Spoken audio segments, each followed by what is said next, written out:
It's a beautiful day here in Panama, and on today's Hot Zone, I'm bringing you the uncut interview I did with a Kurdish SDF fighter who's been fighting ISIS for more than 3 years, and he's got an incredible story, so check it out.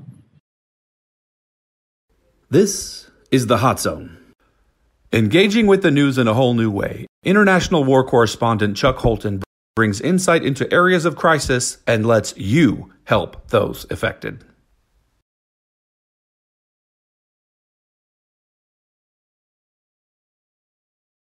My name is Farat Batman. I am 34 years old. I grew up in Europe, Sweden. Was born in Lebanon. Our family, immigrated to Sweden after war and all that stuff. You're Kurdish? Yes, I'm Kurdish. I'm Kurdish. I have family here. Everything is. Yeah, I'm Kurdish, 100%. Christian? Yes. So Kurdish Orthodox. I was. You want me to start for how I came here, or my life? Yeah. Just start with this. Okay. 2015. You saw what was I mainly lived my life, in Sweden, not doing so much, working with the youth and actually some people who did breakdancing and stuff, because I was an old breakdancer. I did my time. I served Sweden as well. In 2014-13, when the conflict started here in Syria, I was very, turned an eye for it a little bit, because I was always used to war, because I was born in Lebanon when it was war, and as a Kurd, you always grew up with hearing about, Kurdistan fighting in Turkey or Iraq and all that stuff. But it came to a point in middle 2014 when my mother told me that my uncle had been killed fighting ISIS.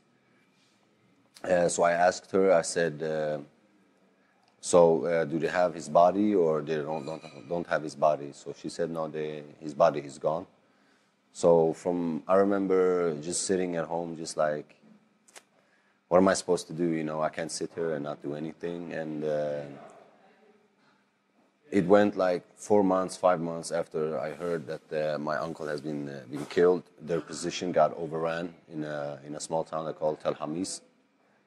And they were like 4 or 5 in that house. They were like protecting some line. Oh. It'll come back on. Yeah, it will come back on. I was wondering about that. Actually, I was kind of pleasantly surprised that it hadn't turned off yet. Electricity was on for so long. Yeah, during the nights it's usually on a lot. Oh, really? Yeah. It's on a lot. Okay, Yeah. Let everything get back on again. Yeah. Okay, so go ahead. Keep going, Yeah, keep going. Yeah, so after I heard my uncle had been killed by ISIS here with the YPG in Tel Hamis, I kind of lost it at home. I was like, of course, like everybody else, we were seeing videos, we were seeing what ISIS were doing, in Sinjar with the Yazidis and everything, And me as a Kurd, I feel I was connected to it, to every point I was connected to it. And also I grew up being bullied more or less about people telling me I don't have a country. So I felt like a really responsibility, that I have to play my part, I have to do my duty. Mm-hmm. So I told my family I'm going to Spain, and I came here to Syria. And that was in 2015. I came here, they gave me some sort of training for like 2 weeks, or because of my English, and so they sent me out very early to do translation. And from 2015, I think I was fighting a lot. I was fighting until like 2016, mid-2016. And then they needed another translator again. So they asked me to come to do some translation for the coalition. And I did that as well, but I never found it like, rewarding, or like I felt like I was doing something, because I was wanted to do like medical work, help people out, and I also, of course, I wanted to fight, because I'm a soldier. It's a normal thing for me to say, I want to fight, I want to take these freaking bad guys down. They killed my uncle and they did all of this. But while I was with the coalition, they killed my cousin as well. And from that day on, I kind of left the coalition. I said, I'm not going to do any translation for anybody anymore. I'm going to go to a unit and I will fight. It's hard what you see out there, you know. It's most people, we get really disgusted and angry, and you know, like what we see on TV or internet. But the things you see on internet while they're cutting some dude's head off, it's far from the worst they do. It's far from the worst I've seen. Like seeing a video of them cutting some dude's head off, it's not very, for me, oh my God, anymore, because I've seen so much more that is so much more terrible. You can go to random villages, you can see this 14-year-old kid with no hands, and they've cut his hands off because he'd been smoking cigarettes, or he was poor, he wanted to eat food. So they had really big plans, really big plans, and they were very close to succeeding. They made their own money, their own coins. They had their own rules, own laws and courts, and of course it was Sharia. And it was very Stone Age Sharia, as we call it, very hardcore. So for me, it was very, very obvious. I have to do this. I will do this until I freaking die or it's finished. So some of the things, like for example, we have seen in their cities, is like rape houses, torture houses. It's I've gone into this rape house with people that have been in the military for like 15 years, 8 years, 10 years, and we all felt the same, like stomach turning, and like it's beyond like what anybody can grasp what's going on here. It's so much more than just them cutting some dude's head off, because I would rather get my head cut off than be treated on some of the things they have done to people here. Random one-man cages in the desert filled with like human bones. The rape house is one of the things I will never forget, because it was filled with children clothes. It had like boxes of condoms in one corner. You had drugs in the other corner, syringes, bloody mattresses, chain. You could see like where chains had been hanging on the walls. We gone through the torture houses where it was still like bones from people's hands there. I mean, I made it like a commitment. I have to stay there. Like there's no question about it. I have to stay there. I have to fight. But also during all this time, of course, like we said before, the more you stay in the fight, obviously, you will get injured. And it happened to me one time. I got injured. I got hit with shrapnel in my leg in the city of Tapka. I had to be pulled out. I was literally sitting and not doing anything for 4 months because of my injuries. But I refused to go back to Sweden. Like I said, I have to stay here. I cannot leave, because I was so emotionally connected to the people. Not just my brothers and sisters that were fighting next to me. I was more connected to the people, because I could see what the people were going through. So I always say to myself, if I lay sleepless at nights so other people can sleep, it's all worth it for me, you know, because that's what we do. I'm been trained to fight. I'm a soldier, and of course all of this stuff comes along with it. But the further we go now, you know, the further we come closer and closer to gaining all ground and taking ISIS of their territorial control, we end up with another issue as well. We end up with refugees, we end up with foreigners' families, we end up with cities that are totally bombed, no infrastructure left. It's so much more to do here right now than just be a fighter. Mm-hmm. So, and I usually say to the guys that I had a unit I was commanding and stuff, and I always said to them, if you're not ready to put down your uniform and become a builder or a teacher, then you have come to the wrong place. So we have a responsibility as well, because I played a part of destroying these cities. So we gotta be true to ourselves as well, and I really am. And that's why I usually say there is no good guys in this war, because I destroy as much as they destroy, because once I destroy, let's say, this building or somebody's house, or kick people out of their houses because we gain ground, they will usually lose their houses because somebody will come in there and take it. So we have a responsibility to help the people. It's the most important thing.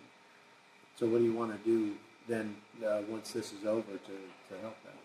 I mean, I'm burning a lot for the young because I worked with it when I was in Sweden. I worked with young people and that stuff because I see them a lot, because I have relatives here and I see like my family's children, and I'm just looking at them and wondering what will their future be here, because let's be honest, with this thing that's going on now, they won't have much of a future here.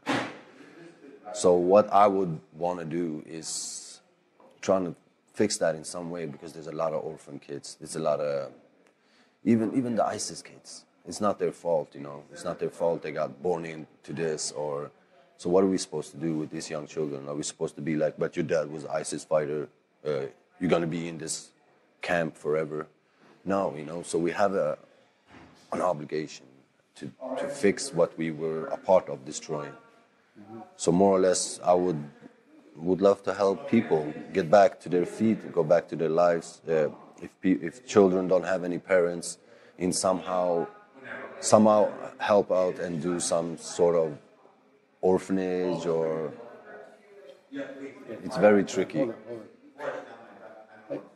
Hey, Dave, I'm just finishing his interview. Could I get you to go upstairs and have your meeting? 3 minutes left. Okay, yeah. 3 minutes left. Yeah. So I think we have a duty to help them out. You know? Tell me about how you got your...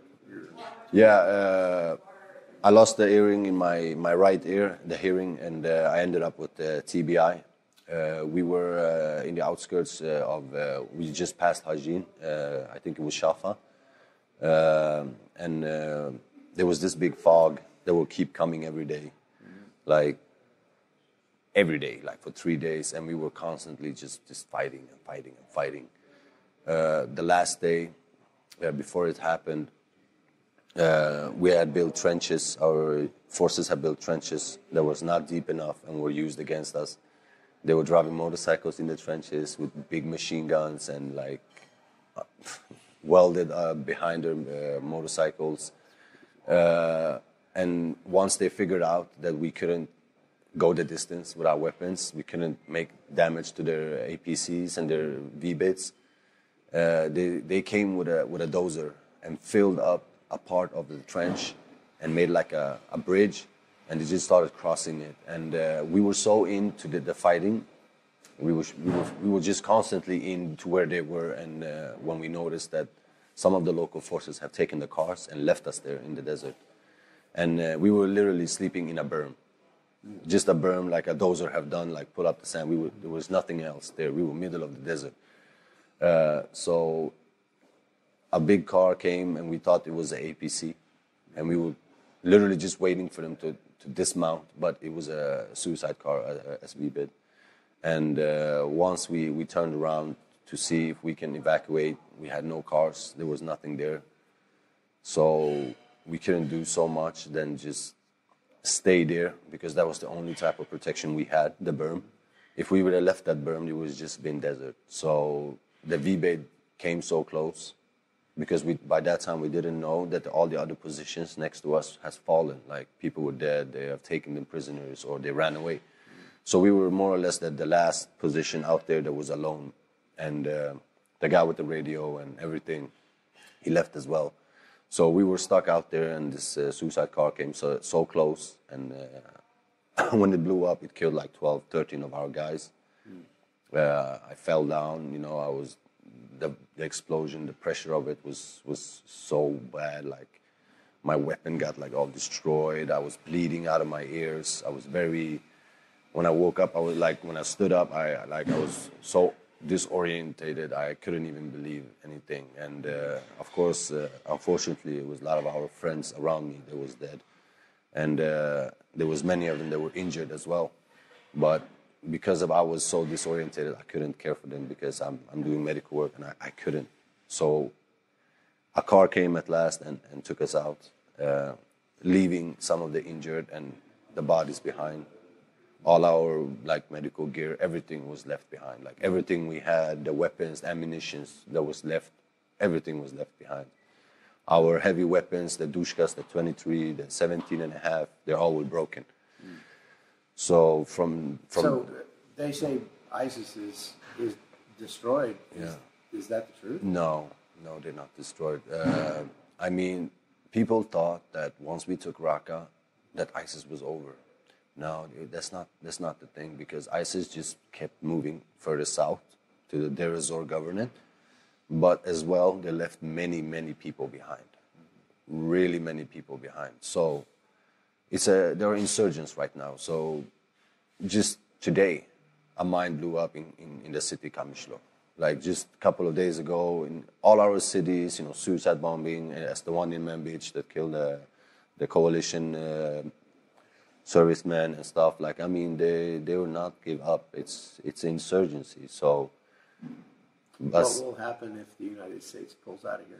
I think if the United States pulls out, it will be a start of a new war, because we will be forced to protect ourselves against the proxy military that Turkey uses, the so-called FSA, which we know is not FSA. This is the people that ran away from Rojava and Idlib, everything from the regime or from us early days of this fight. So this is ISIS. That is. Yeah, they are jihadis, straight up. They're jihadis. There's videos online when they took Afrin, how they're slaughtering people.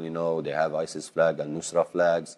So these are not Free Syrian Army. There is no Free Syrian Army anymore. Free Syrian Army kind of disappeared when Obama left. That transition there, when they stopped the program to arm them and all that stuff, then they just started fighting each other, and all of a sudden one group said to another group, you need to uphold the Sharia law. The another group said, no, we don't want to be like that. And the groups that were not ready to be as hardcore as al-Nusra or Har al-Sham or ISIS, they just got wiped out, or they joined our forces to fight them. So it will be very bad. And it would not just be bad for us. People think it's just like, protect the Kurds, protect the Kurds. No, you need to, it's not just us. It will be, let's just say, God forbid, they come in here and they take over everything again. It will literally be a place where terrorism is being frowned, and they can literally just go wherever they want in Europe. Because we all know that they go through Turkey. We have found 700 passports in a city of Shadadi. Once we took it, we found 700 passports. And all of them were new, and all of them were from foreigners. And all of them had just one stamp on them. It was Turkey. So they all came through Turkey, and they leave through Turkey. So it's not a news for us that they go and come through Turkey. It's old news for us. But it's very hard to get the word out there and be taken seriously, because, as we know, Turkey is a NATO ally and all that stuff. So it's very tricky, So let's say I get the chance to show this video to Donald Trump. Yeah. What would you say if you could talk directly to Donald Trump and tell him, look, I'm on the ground here. Yeah. I've been fighting this war for 2 years. This is what needs to happen here. Yeah. What should the United States do?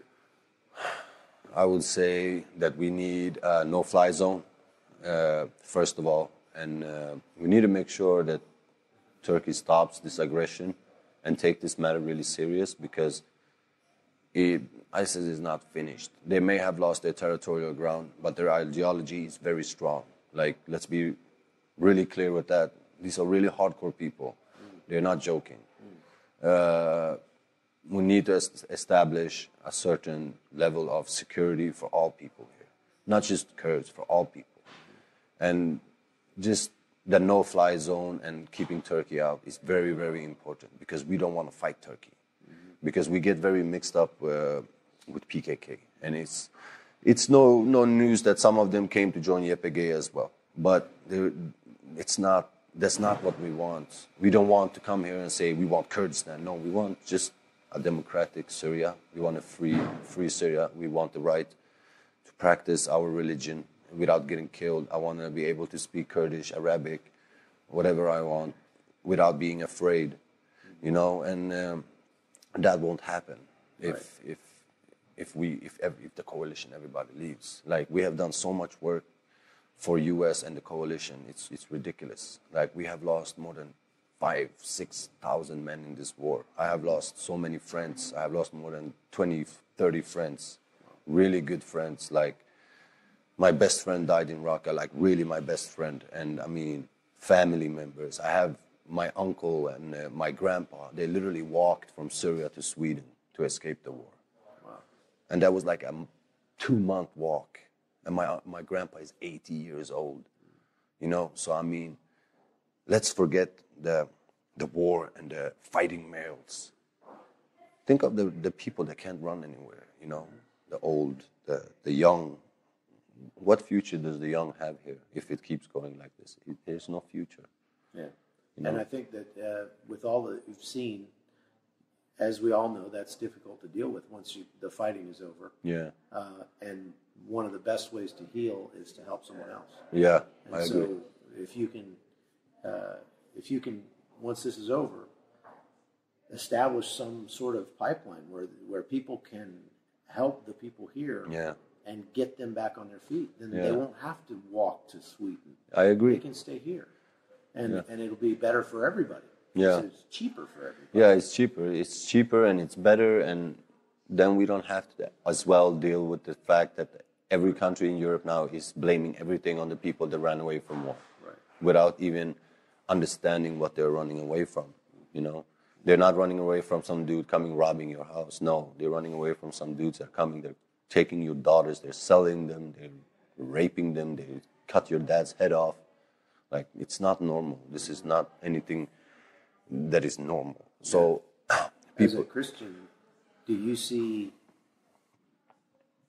I mean, that's demonic. I mean, it is. It is. It's so the work of the devil, like straight up. You know, when you have to go and do these very difficult, very painful, very miserable things. Does that give you some measure of comfort? It does, you know. I mean, but still not. I am, like I said, I'm soldier.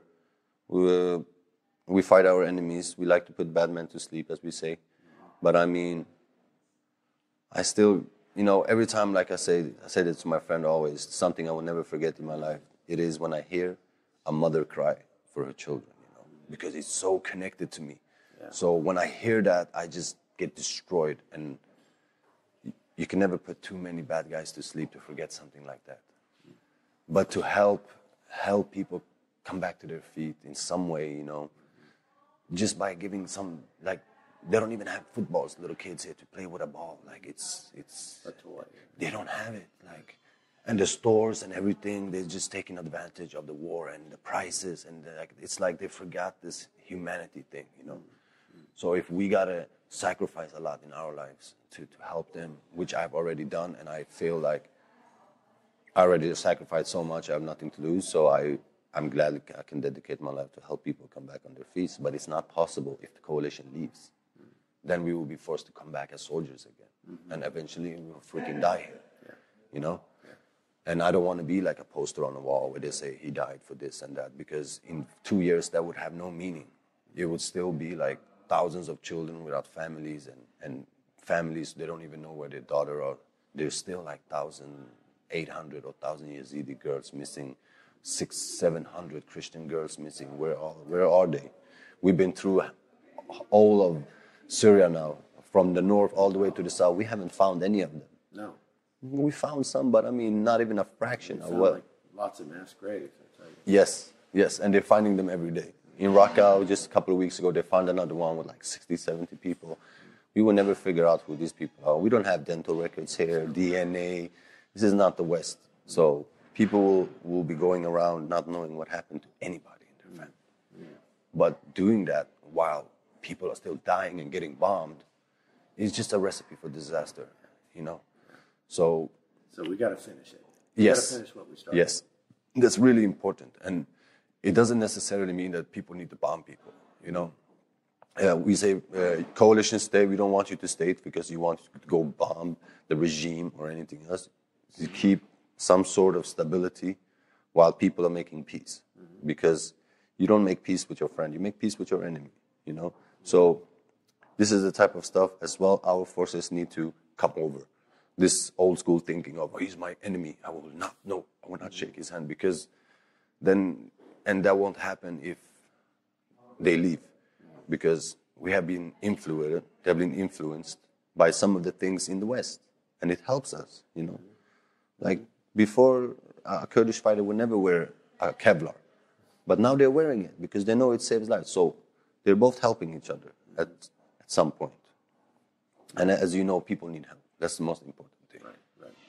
Well, The Hot Zone is produced by Amy Holton and Livefire Media. Copyright 2019.